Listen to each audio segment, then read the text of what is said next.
Muy buenos días.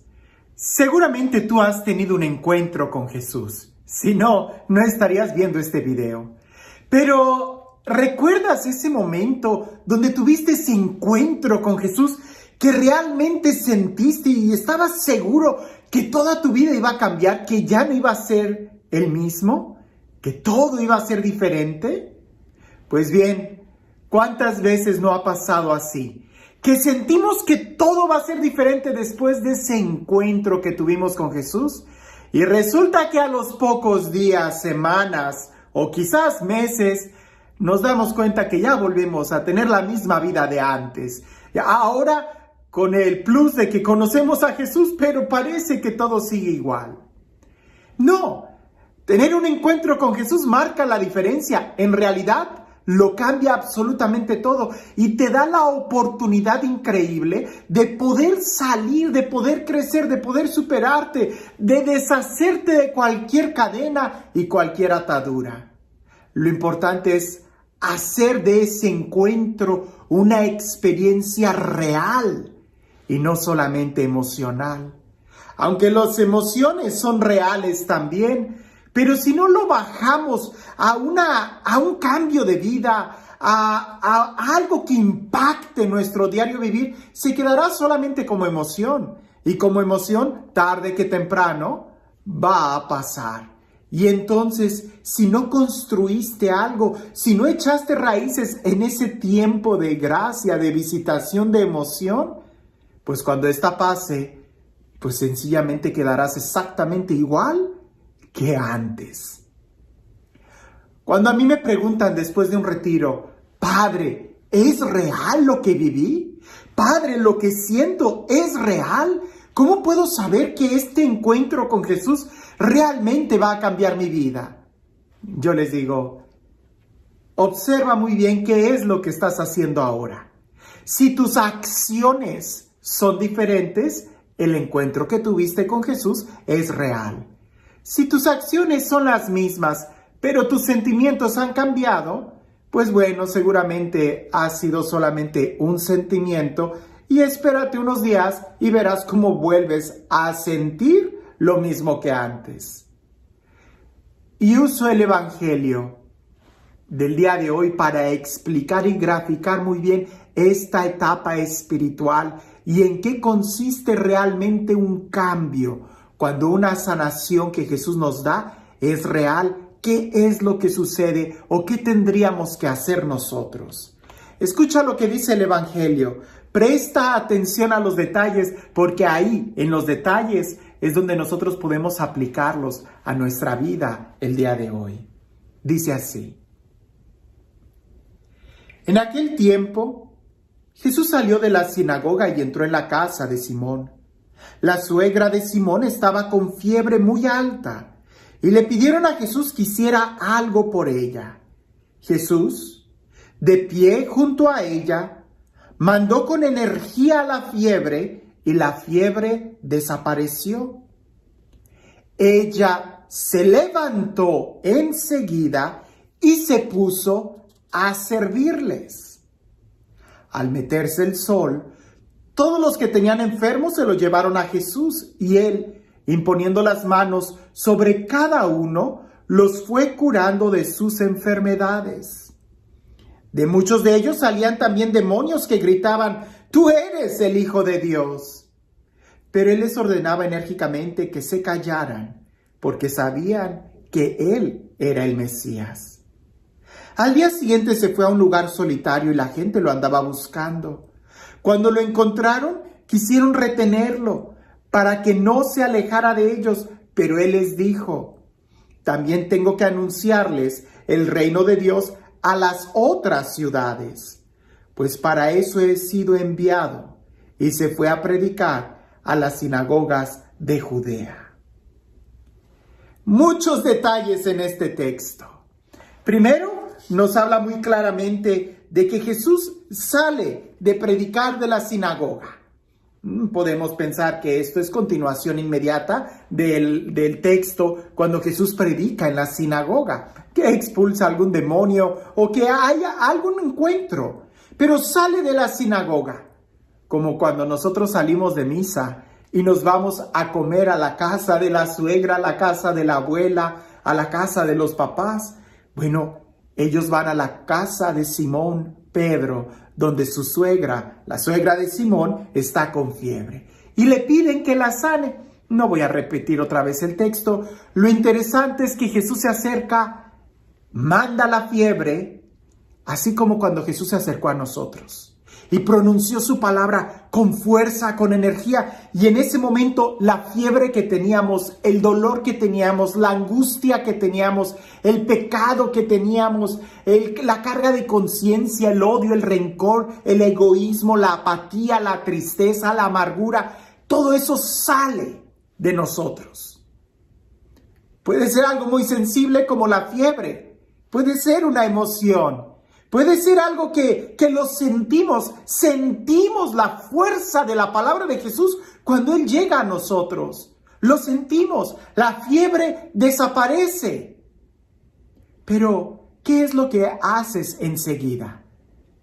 Si te vas a seguir quedando en la cama, no dudes que la fiebre vaya a regresar. Si vas a seguir atado a los vicios, no dudes que las cadenas vayan a regresar. Si no eres capaz de cambiar, de perdonar, de reconocer tu error, no dudes que el odio, que el rencor vaya a regresar a ti. La suegra lo que hizo fue, se levantó.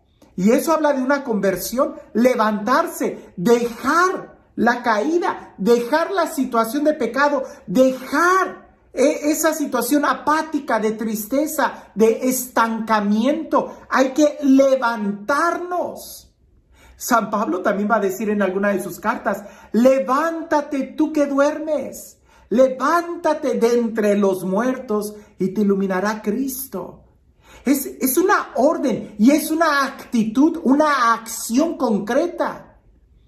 Lo demás podemos medirlo como emoción, como sentimiento. Sentimos que la fiebre desapareció. Sentimos que el dolor, la pena, la angustia, la tristeza, el rencor desaparecieron. Se salieron de nosotros. Pero si te quedas en la cama, van a volver. En cambio, si te pones de pie, ya no regresan. Ahora, se puso de pie, se levantó enseguida, dice el texto, y se puso a servirles. Y ahí está la clave del cambio de vida. Levantarse implica la conversión, dejar el pecado, y ponerse a servir implica el amar. Es un acto de amor. No es suficiente con que dejes las drogas, no es suficiente con que dejes el chisme, no es suficiente con que dejes de criticar, con que dejes el adulterio, qué sé yo. No es suficiente. Lo que sigue es ponerte a servir al Señor, amar, ¿verdad? Hacer una acción de servicio, de compromiso, y ahí es donde se sella que sí hay un cambio de vida, que sí hay una conversión, que no fue solamente la emoción de que la fiebre desapareció. Al rato regresa, pero ¿cómo te va a encontrar cuando regrese? En el servicio del Señor, en el camino del Señor, entonces ya no te va a volver a dar.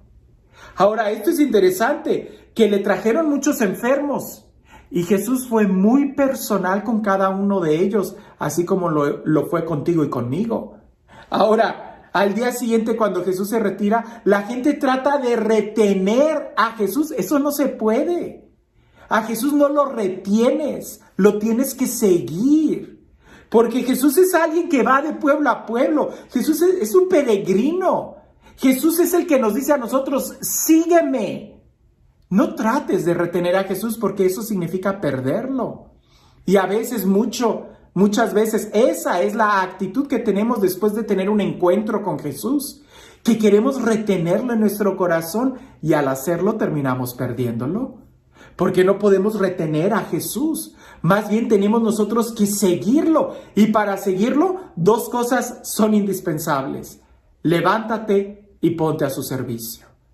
Si no te pones a su servicio y si no te levantas, Él se va, y cuando Él se va, la fiebre regresa. ¿Quieres que la fiebre no regrese a tu corazón? Sigue a Jesús. Y para eso solamente poniéndote de pie y poniéndote al servicio. Tú estás siguiendo a Jesús con una actitud de conversión, levantándote, porque no puedes servir al Señor si sigues postrado en la cama. Él ya te sanó. Y ahora, ¿qué vas a hacer con el regalo que Dios te ha dado? Y este Dios, el Dios del amor, el Dios de la vida, el Dios de la paz, el Dios de la ternura, el Dios que nos sana, que nos levanta y que nos invita a un cambio de vida, que sea Él quien el día de hoy te bendiga, en el nombre del Padre, del Hijo y del Espíritu Santo. Cuentan por ahí que había una señora que ella tenía un carácter muy fuerte, pero la señora cerrada, testaruda, de esas señoras que casi no hay. No, ella creía que sus pensamientos esos eran. Y ella observaba que su gallo, cada vez que cantaba, el sol salía. Y ella aseguraba que cada vez que su gallo cantaba, el sol salía. Y ella decía, si mi gallo no canta, el sol no sale. Pues una vez se peleó con sus vecinas, se molestó tanto ella que tomó a su gallo y se cambió de pueblo. Y ella aseguraba que el pueblo que ella había dejado iba a estar siempre en las sombras porque ella se había llevado su gallo. Y como el gallo cantaba en el nuevo pueblo y en aquel pueblo salió el sol, ella decía, pues ahora el pueblo anterior está en tinieblas porque no tienen mi gallo que cante para que haga salir el sol. A veces nosotros así estamos. Nos podemos mover, pero si nos llevamos las mismas actitudes, si nos llevamos la misma cerrazón, nada va a cambiar. Seguiremos siendo los mismos y seguiremos teniendo los mismos problemas. Aquí se trata de salir de nosotros mismos, de ponernos al servicio. Y al ponernos al servicio nos obligamos a salir de nosotros mismos, de ser más abiertos a entender la necesidad del otro. Porque si no eres capaz de entender la necesidad del otro, nunca vas a poder servir. Terminarás sirviéndote de lo que encuentres, pero no poniéndote en servicio. Así que una pregunta pudiera ser, ¿cuáles son nuestros gallos? Que nosotros pensamos que al tenerlos las cosas suceden. No depende de ti. El mundo no gira a tu alrededor. Depende de Jesús. Y es a Él a quien tenemos que seguir. Pero para eso hay que dejar nuestras malas actitudes. Si no, no lo estamos siguiendo. Estamos simplemente engañándonos a nosotros mismos. Que tengas un excelente día.